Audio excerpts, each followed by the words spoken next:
is Judith Coppell, and I was a passenger on the SS St. Louis. I was only 14 months old. I was born in Germany in 1938, and I was in Berlin when they had the Kristallnacht, or the night of falling glass. You see, when the ship landed, my family and I, this was my mother, my father, my grandfather, and myself, chose to go to France because it was not occupied yet by the Nazis.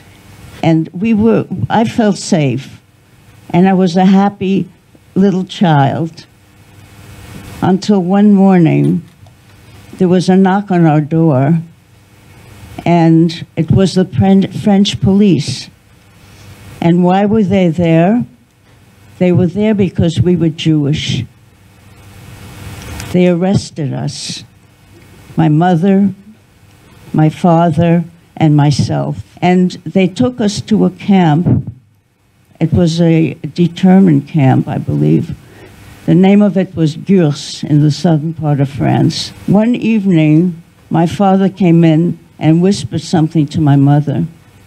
Oh, my mother had been playing with me, and she looked so sad all of a sudden. And she said, Judith, I have to tell you that Mommy and Daddy have to go away, but I want you to be a good girl. And after that, my father came in and he said, Judy, let's go for a walk. And my mother gave me a kiss on the cheek. Bye-bye. And so we walked in the darkness somewhere. And all of a sudden, there was an office or a house. It was the headquarters of the Ose, who were trying to take out as many children as possible. And there I was, holding my father's hand.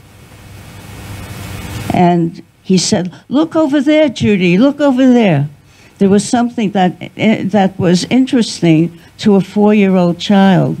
And here I'm holding his hand, and I looked at whatever object it was, and I heard my father saying, Judy, just a minute. He let go of my hand, and when I turned around, my hand was taken up again by someone else. I never saw my father or mother again. They were taken on a train to Auschwitz, and they were put to death. All my life, I had the feeling that I was going to be abandoned. When I went back to, they took me back to my home where the landlord took care of me, and they became my mother and father. And they loved me, and I was so happy. But every once in a while, I would say, when are my mommy and daddy coming back? There was no answer. I felt that I was going to lose even my French family, which I did in 1946 when the war was over. I was put on a ship, the Atos II.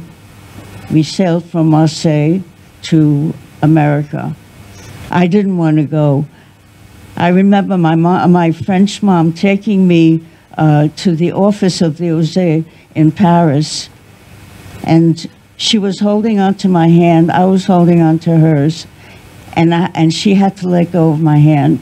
And I was begging, please, please, Maman, please don't abandon me. That was the second abandonment. We sailed on the ship to the United States, and I met my aunt and uncle for the first time. As I grew up in America, I wasn't allowed to speak any more French. I wasn't allowed to sing any more French songs. It was forbidden. I wrote to Maman, and the letters were torn up because I had to cut off any ties that I had with them.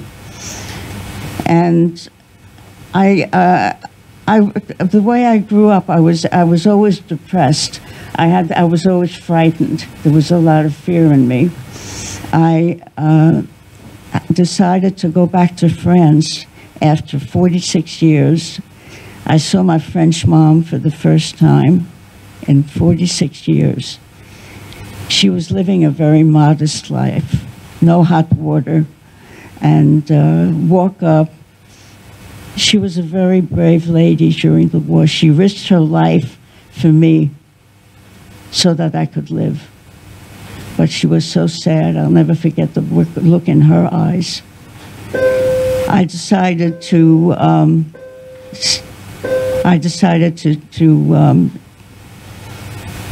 have her honored by Yad Vashem.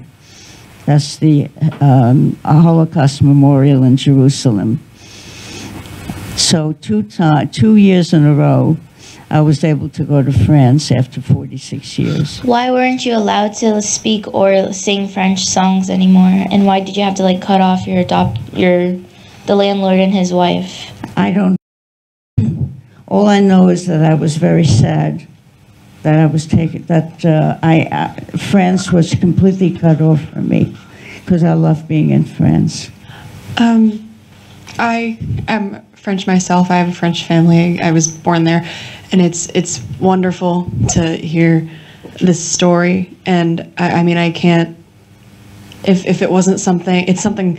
If you ask any of my friends, that I talk about a lot, and I just wanted to say that it's so horrible to hear from you that you weren't able to celebrate any of that culture, any of that heritage. But that I just wanted to thank you. I wanted to become Catholic. I went to school with them, and I went to church, celebrated all the holidays. It was wonderful.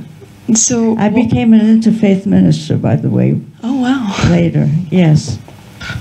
What made you decide to go back to France after I don't remember how long you said, but like 40-something years? I went to a conference for hidden children, and I remember at a luncheon there were 22 people on the stage, and they were saviors. They were people that had saved Jews during the war. And I cried and I cried, and I said, Maman should be there. I used to call her Maman. She should be there among the 22 people. And I decided I would call her up. I had her telephone number from her granddaughter. So I called her up in France, and with a very broken French, I said, Maman, thank you for saving my life, and I want to see you. Can I come and see you? And she didn't speak English, and so she said, Mais oui, ma chérie, viens. But yes, my darling, come to France. And two months later, I was on an Air France going first to Paris and then to Pau. I was wondering, when you reunited with your French mother, or met her family, were you able to ask her what made her accept you and save you as a small child? Why was she an upstander? It was the Christian thing to do. Yeah. It was the thing for her to do. She risked her life and the whole family's life. And if I would have been found out, you know, the Nazis did come to our house, and I remember her putting my hair on top of my ears because she was afraid that they would know I was Jewish. Yeah, and also she said, "Don't speak," because I had a German accent. And one of the soldiers said to me afterwards, "You are such a pretty girl. You look like your mommy." And I went over to Mama, and I told her, you know, and I said to her, "You see, Mama, you're really my mother now." myself a partner there who wore a Gestapo uniform. His name was Ludwig Cronenberg, and we were crawling in under the barbed wire into the ghetto, which took us a good night, the whole night to get there. And we were able to get out a few people out of the ghetto in Lodz and bring them to Warsaw. But after a very short time, one of our members proved to be a traitor. He was a Gestapo informant, and we were all arrested.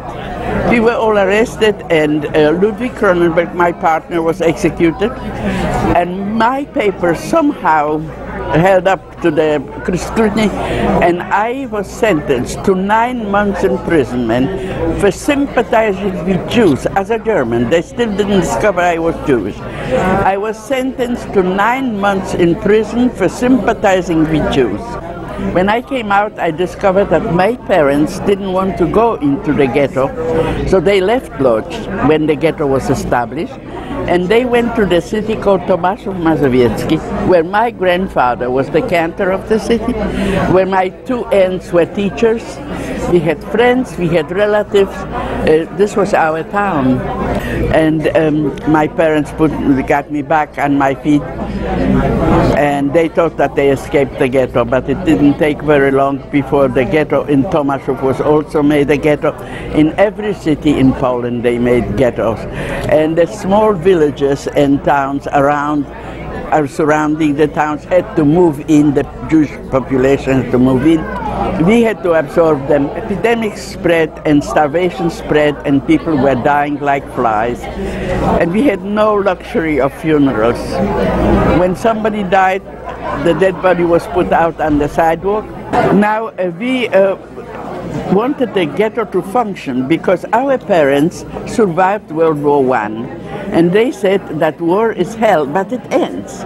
And when it ends, you go back home. So this is what we were hoping.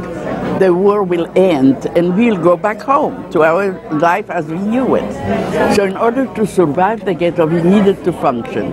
Schools were forbidden for Jewish children, so we had illegal schools in the ghetto. I had a school in my house, a few children. So in any case, that's what we had, illegal schools. Then we had a little hospital. We had no medication, but there were doctors and nurses that were trying to help people. We even made a Jewish theater to give people some more morale to survive. And then the big ghettos, like ours was a little ghetto, we were just 15,000 people. But the big ghettos like Warsaw and Lodz, there the Germans were emptying the ghetto by sending people to the east. They used to say that they're taking people to work in the east. So this wasn't, nobody minded to go to work. The only thing they started worrying was that nobody came back from the east, that they didn't get letters from there. What's happening there? They needed to know where they're going. So now those young runners, like my brother and his friends, were put on trains and sent by regular trains, followed the other trains to check where they were going. And they discovered Treblinka, Sobibór, Helno, and other death camps. And when they came back to the ghetto and told us that the Germans are making concentration camps where people are being gassed and burned, we didn't want to believe them. The Germans, the most cultured nation in the world, they're killing people by gassing and burning their bodies. In November of 1942, and a shooting started around the ghetto. And when we heard the shooting, we knew that we had to be in our room, because whenever there was anything happening, you had to be in your place, raids or anything. And we ran through the streets of this ghetto, and the bullets were falling, and people were lying on the street dead. Saturday morning, they decreed that the ghetto will be divided in half. As you heard, it was only 15,000 people. And the first part of the ghetto, let's see, the southern part of the ghetto, is to come to the marketplace, which was the selection area, and to go through a selection. And anybody who couldn't come, who was too sick, too feeble, too old, too young, was to be put on a chair in front of the building. Nothing alive was to be left in the building. Even some people maybe still had a cat or a dog, even those animals. They were Jewish dogs and Jewish cats. An assessment was dispatched, and he shot on the spot everybody who sat on those chairs. Everything was killed on the spot. They started on Saturday with one part of the ghetto, rested on Sunday. On Monday they took the second part of the ghetto. On Saturday I lost my parents and my older brother. On Monday I lost my in-laws, including my little Ruthie, who was my student in my school. And finally those small camps became obsolete, and they put us on trains and they sent us to Auschwitz. And on arrival at Auschwitz, we knew already about concentration camps. We didn't even doubt it anymore. But still, to arrive at Auschwitz and to see it was such a horror. I cannot even believe that it really existed. And we had to jump off. First of all, those creatures in striped uniforms came up on the train and made us jump off the train. And on the platforms, we were immediately separated, men separate, women separately. Anybody under 12 and over 40, straight to the gas chambers. We were marched off to the camp proper. And when we were marching to Birkenau, and I saw the chimneys, and the spewed just flames and ashes were flying, and you could feel them on your fingers. Those were human ashes, and I said to myself, I have to survive. I'm strong. I need to survive. The world has to find out about it. This cannot be forgotten. And this was working on my adrenaline. This is why I did survive. I went through so much later, but I did not give in.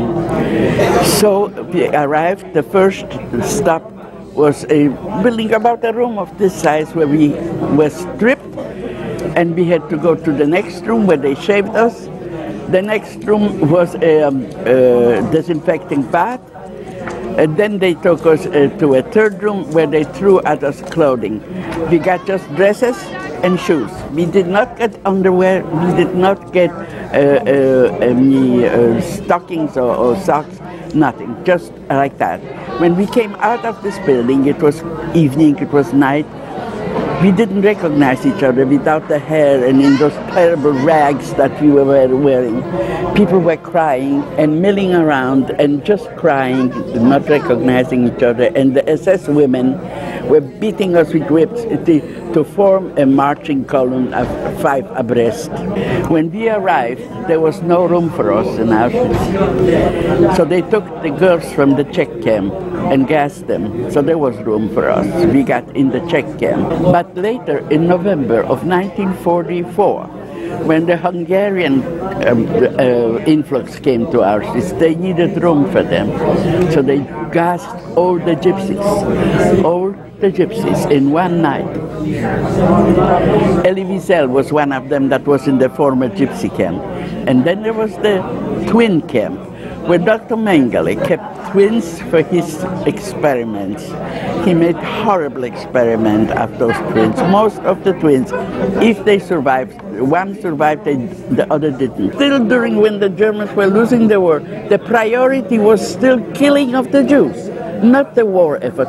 Killing of the Jews was the priority. Finally, we arrived in Hamburg, Altona. I heard about Hamburg before. I was chosen to work in the kitchen. The next morning is roll call. Roll call, Jews on the left, non-Jews on the right. I had to stand roll call in the kitchen because that's where I worked. So I went on the left, and my Yugoslav girl was on the right, and she said to me, "Are you crazy? Come with me. They don't know that you are Jewish. Stay with me." And this saved my life. I later found out, but I didn't realize that at the moment. And we were traveling for a couple of days, and the trains were bombed, and the SS was jumping off the train and pointing their machine guns toward the train. That's how we were traveling, and after a couple of days, we finally wound up in Denmark. When we got there, the two SS men, they were always escorting those trains, put their knapsack on, and they said to me, "Now you are going to be free. What's going to happen to us, God only knows." And off they went. And there were Danish people who came to the train to pick up their relatives. Himmler made a deal with the Swedish Count Folke Bernadotte. They started with picking up Scandinavian prisoners from the camps, and then wound up, made a deal that some of the Jewish prisoners would be given passage to Sweden. And they took us on those ferry boats. And in Sweden they put us on Pullman trains, regular trains, and it was the 5th of May of 1945. It was a nice day, the sun was shining. I sat on the bench on this train. The window was open, and a man peeked in and said, "Shalom." And we jumped. "Shalom? Are you Jewish? Are the Jews alive? Are the Jews walking on the street?" He says, "Oh, well, I'm the rabbi in this city." This was the rabbi who later married me. And there was a group of Polish Christian girls in the corner of the wagon. And one of them got up and came running to us. "I'm Jewish, I'm Jewish. I just had false papers." When she heard the word "Shalom," she just absolutely couldn't contain herself. Well, in any case, that's how we arrived in Sweden. I just didn't want to have children, but after the miscarriage, I got, Mother Nature take over. I wanted a baby so badly, and my son was born. He was the prettiest baby in the world. And then 15 months later, my daughter also. And those two children gave me a reason for being. The only thing, I never spoke about the Holocaust. The reason for me surviving was to speak about the Holocaust. In spite of everything, I'm a real optimist. I hope that there are more good in people than there is bad. And that I think that if I reach some young people and teach them that of course we are different, but we learn from one another's differences. The difference is wonderful. We cannot judge somebody because prejudice is prejudging. You have to learn to respect one another. You want to be respected, you have to give respect back. And this is so very important for me. When I speak to young people, and I see in their eyes that they got it, that they get what I'm here to do. Because somebody said to me, "Do you want them to hate the Germans?" I said, "This is not my goal. I don't hate them. I know that there were Germans who were decent." I am the last generation, one of the very few last living witnesses of the Jewish Holocaust. Now, guys, think about that.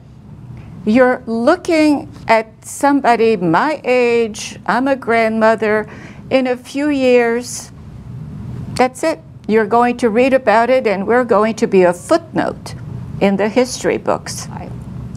My stolen childhood can never, ever be restored because I was never allowed to be a child. Eventually, I became the adult, the parent, the person who never had the luxury of knowing what having a family, what having parents, grandparents, other relatives was like. Hatred is a very powerful word. Imagine being hated simply because of your religion. What was life like for someone who was hated so much, and that because of this hatred, most of her entire family was murdered? What becomes of a little girl who survives a ghetto in Poland and death camps in Germany? By age 5, Frida was thrown into a world of hatred, fear, starvation, and total aloneness. The last time that I ever remember using the word mama was when I saw my mother with my baby brother on her arm being herded into a cattle car. My baby brother, Shimek, who was 18 months old when he was stuffed into a furnace. And the only time that I ever remember, the last time, was when I saw my mother being herded with my baby brother, and I was screaming after her, "Mama," because I thought I should be with her. I didn't know where she was going.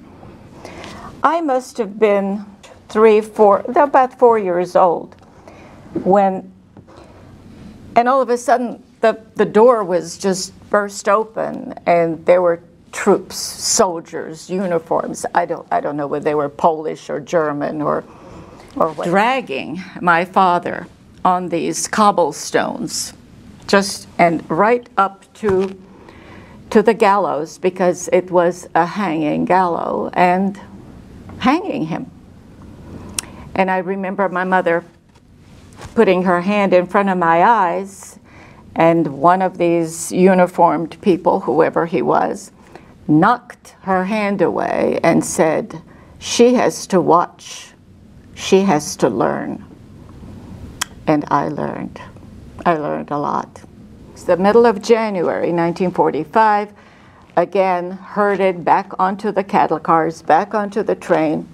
It went to a place called Bergen-Belsen in Germany. But to say that very few people survived that, it was disease, it was shootings, it was starvation, it was every kind of horror that you could possibly think of. But there was this tree, and I fell in love with a tree. There was nothing on it. It was bitter cold. It was ice and snow and mud. But I remember I enticed another girl to dig and watch as people were being dragged, watch as they were just falling apart.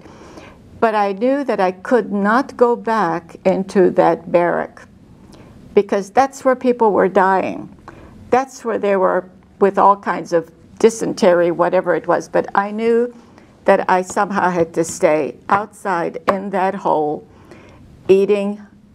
picking bark off a tree and eating that.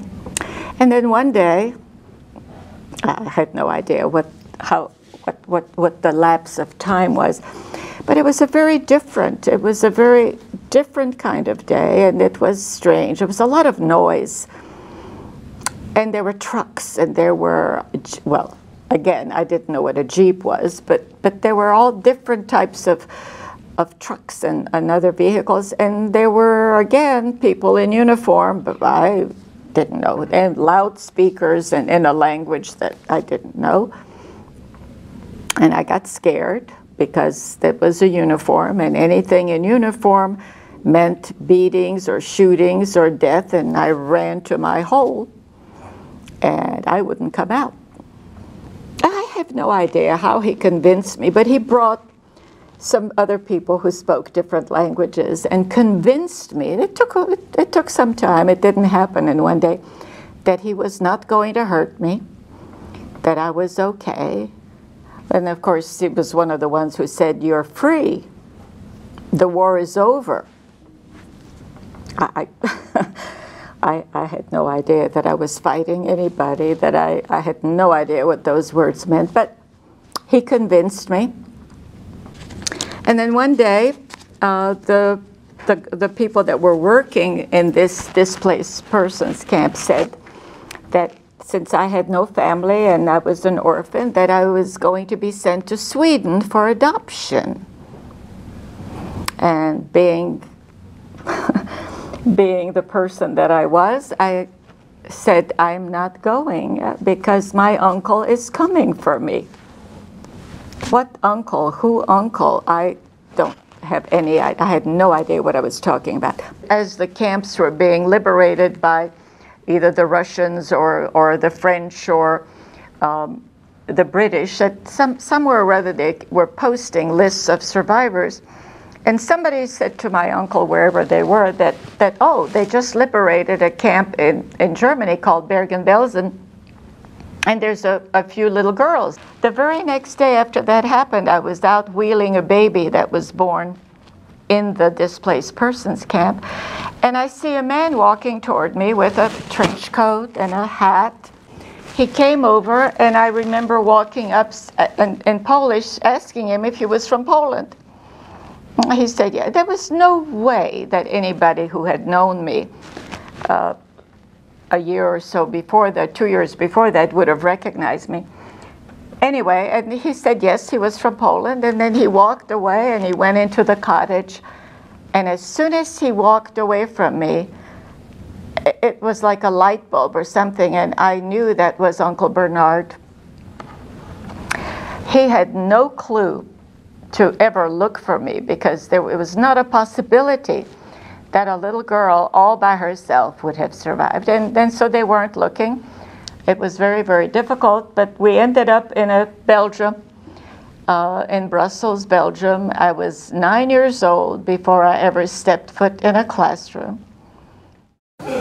Picture yourself all of a sudden that you are Jewish and you're living here, and all of a sudden you can't go to school, you can't go to the movies, you can't go to the mall, you have to wear an armband. How do you think that would make you feel? I would feel that I'm not accepted, that who I am is a problem to society, so I think I would be affected emotionally. So if I was persecuted like the Jews were before they were put into ghettos, and I wasn't able to go to school, I wasn't able to get an education at all, I couldn't do any of the events with my friends, I couldn't go to dance school or whatever it was that I wanted to do, I definitely would fight back, and I know it would almost be suicide. I can't imagine what it would be like to have all these restrictions, like to not be able to go to school, to have to distinguish myself from other people. Was there one particular exhibit that that really made you think about something in your life? I think it was the exhibit with Anne Frank, and I feel very close to Anne Frank. So when I went inside the exhibit, I was overwhelmed with emotion. So I did see some other exhibits that got to me. Like there was one exhibit with the shoes. The shoes. And what did it mean to you? How many people, or at least a fraction of how many people had died there. It represents what we have left of the time or the Holocaust. Shoes, it's like a lasting memory. The one thing I'll always remember, the transit car where people were packed into them for deportations. The boxcar? Yeah, the boxcar. You went inside? Yeah, I went into it. It just felt extremely ominous, and it made me really uncomfortable standing in it. It was really dark, and there was just one shred of light coming in from the slits in this tiny spot on the wall that could barely be called a window, and people suffocated in that car. How long did you spend in there? I spent a minute or two standing there and just taking it all in. Most people spent 2 or 3 days if they survived. Can you imagine that? No, I can't imagine. When I went into the museum, I saw a thing that really personally affected me, and that was an oboe. And it was an oboe of a person who died at Auschwitz. And I remembered my sister, and she plays the oboe. She's 12 years old, and she also has a disability.